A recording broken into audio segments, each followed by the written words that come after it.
Magandang gabi. Ano pong pangalan mo? Bing po. Si Bing. Bing Quijano Pasila. Saan po kayo ngayon, Ma'am Bing? Nasa Cebu po. Kala ko sa higaan. Ano pong ginagawa mo sa buhay para mabuhay? Nano. Ano yung... Wala po, naghahanap po ng trabaho. Okay. Bakit to? Ilang taon na ba kayo kung walang trabaho? May higit 1 taon na ngayong September po. Bakit? Nag-resign po kayo sa trabaho mo? Umuwi ako dito sa Pinas. Hindi na Ay. ako nagtrabaho sa Gawas po. Asan po kayo galing? Vietnam po. Oo. Hindi ka na bumalik dun.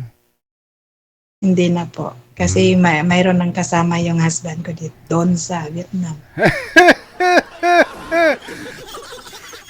Teka lang. Sakit. Bali ho, mayroon po kayong asawa sa Vietnam. Wala na, noon, pero Noon. sa ngayon wala na po. Vietnamese po yun, ma'am, o Pinoy din? Pinoy din po. Pinoy din. Doon po kayo nagkita, nagsama sa Vietnam? Hindi po. Doon, dito sa Cebu po, pag 2012, Mhm. nag-abroad po siya. Mhm. Tapos sumunod ka. Then ako naman pagka 2024 po. Teka lang, kumakatitaing ako. 2024. 2 years ago. Po. Yes. Tapos, Pag karating ko doon sa Vietnam, inabutan ko po sila, mayroon siyang kalibin. Doon, naghanap ako ng trabaho. Tiga lang.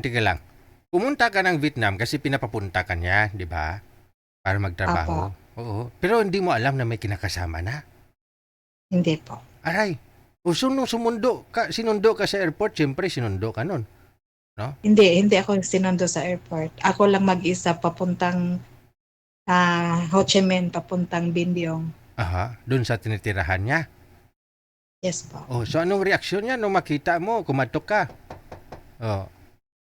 Yun, pag kumatok ako, many times din, pagbukas niya, yun, sinasabi niya nga, ano yun, nandito din ang babae sa loob ng kwarto ko.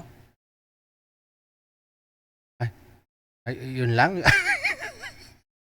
Nung pagbukas niya ng pinto, siyempre, gulat siya, no? Reaksyon niya, gulat siya. Magugulat siya. Tapos, pumasok ka pa. Dumiretso ka po doon sa loob. Pumasok ako, at saka yung anak ko, at saka yung friend ko. Tatlo po kayo pumunta sa Vietnam that time? Yes po. Pero tour lang po sana yon or Tourist lang po. Tourist lang? So, dala mo po yung anak ninyong dalawa at saka friend mo, tumuloy pa rin po kayo doon? Isa lang po yung anak ko. So, ano pong nangyari? Anong sit-up? Anong senaryo doon sa loob ng bahay na tinitirahan niya kasama ang live-in? Tapos dyan din po kayo. Anong ginawa niyo? Wala lang po sinabihan ko lang siya din. Yun, yung kabit po ay yung ang galing inartista po. Wala akong ginagawa, hindi ko sinabunutan. Nagsasabi lang ako na, yun, paano na tayo. Then sabi ng asawa ko nga, siya na po ang pinipili ko, wala na tayo. Aray mo. Yun, inaccept ko na lang. Pero alam din po ng babae na may asawa siya sa Pilipinas na ikaw yun? Alam niya, but sabi ng asawa ko, matagal na daw kaming hiwalay. Okay, kasi nasa abroad nga siya, no? Okay. So, kinabukasan, umalis na po kayo? Hindi po. Nagtagal po ako ng ilang months doon. Kasi naghahanap ako ng work doon sa Vietnam. So, bali TNT na po yung kalalabasan? Hindi po. Nagba-backdoor lang po ako ng Cambodia. Every 21 days, magba-backdoor ako ng Cambodia. Every 21 days? Yes po. How about yung kaibigan mo at saka anak po ninyo? Anong nangyari? Umuwi na lang dito sa Pilipinas? Yung anak ko, nagtagal doon mga almost 6 months. Ako mga almost 3 months. Pagkatapos doon, bumalik ako ng Pinas kasi hindi na yung worth it yung magsasama kami na walang. Ilang taon po yung anak mo? Tumigil siya sa pag-aaral? 21 po. Tumigil siya ng pag-aaral 2023.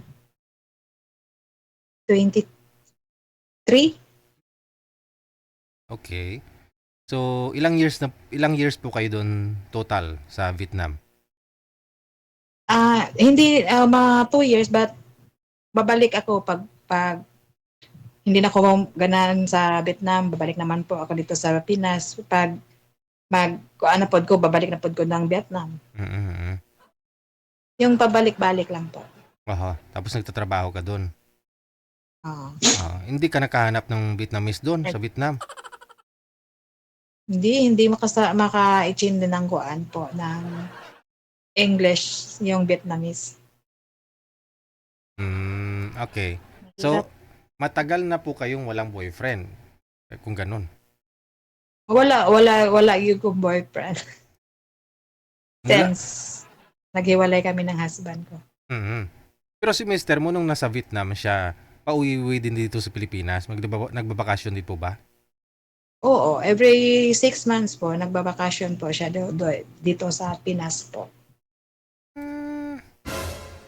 Grabe, no? Last vacation niya po, yung February, nagpa-file siya ng annulment. Oo. Naaprubahan? Nag-grant po ba? Hindi? Hindi pa po. Wala pa pong summon. Nagpa-file lang po. Oo. So, kasal po kayo no? Ilang taon ka na nga po ulit? 42 na po. Nasa Cebu? Nasa Cebu. Consolacion po. Merong mga Cebuano po dyan, ha? Oh. Sa Consolation lang. Consolacion, Cebu. 42 years old, no? Si Madam Bing. Ano naman pong hanap mo sa isang lalaki? Yung hindi kagwapuhan, basta mabait at irespeto yung pagkatao ko. Ang pagkatao mo.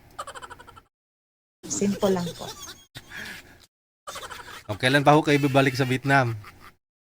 Hindi na po. Hindi ka na babalik? Sa ibang bansa naman? Hindi na. Hindi na ako makapunta ng ibang bansa kasi may record na, no?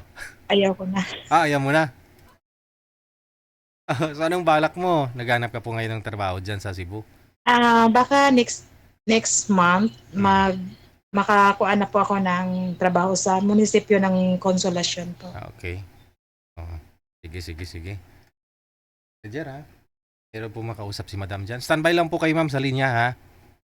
Yes po, okay, sir. Thank you.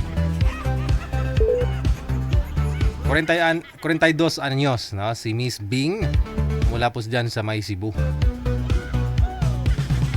Grabe! Yung mga pinagdaanan ng mga guest natin ngayong gabi, ha?